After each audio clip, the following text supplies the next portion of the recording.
Atos capítulo 23.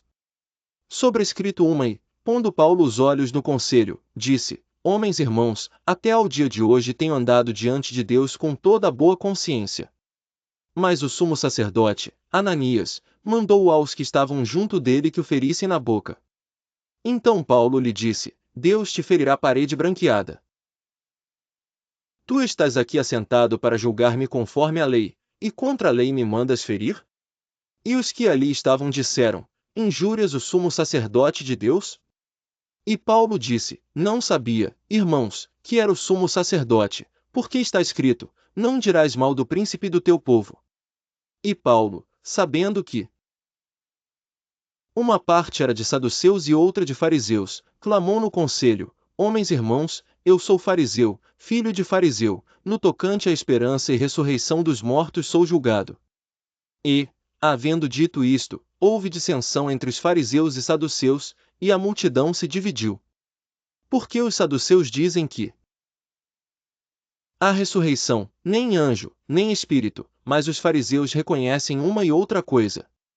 E originou-se um grande clamor, e, levantando-se os escribas da parte dos fariseus, contendiam, dizendo: Nenhum mal achamos neste homem, e, se algum espírito ou anjo lhe falou, não lutemos contra Deus. E, havendo grande dissensão, o tribuno, temendo que Paulo fosse despedaçado por eles, mandou descer a tropa, para que o tirassem do meio deles, e o levassem para a fortaleza. Sobrescrito uma e na noite seguinte, apresentando-se o Senhor, disse: Paulo, tem ânimo, porque, como de mim testificaste em Jerusalém, assim importa que testifiques também em Roma.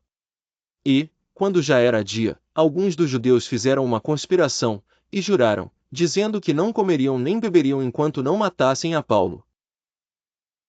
E eram mais de 40 os que fizeram esta conjuração. E estes foram ter com os principais sacerdotes e anciãos, e disseram: Conjuramo-nos, sob pena de maldição, a nada provarmos até que matemos a Paulo. Como que? Sobrescrito uma agora, pois, vós, com o conselho, notificai ao tribuno que vô-lo traga amanhã. Querendo saber mais alguma coisa de seus negócios e antes que chegue, estaremos prontos para o matar. Sobrescrito uma e o filho da irmã de Paulo, tendo ouvido acerca desta cilada, foi, e entrou na fortaleza, e o anunciou a Paulo. E Paulo, chamando a si um dos centuriões, disse: Leva este jovem ao comunicar. Tomando ele, pois, o levou ao tribuno, e disse: O preso Paulo, chamando-me a si, rogou-me que trouxesse este jovem, que tem alguma coisa para dizer-te.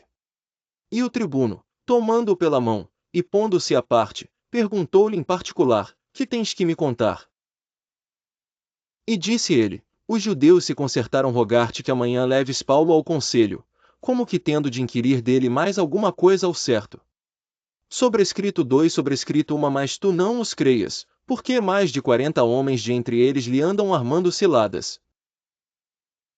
Os quais se obrigaram, sob pena de maldição, a não comer nem beber até que o tenham morto, e já estão preparados, esperando de ti promessa.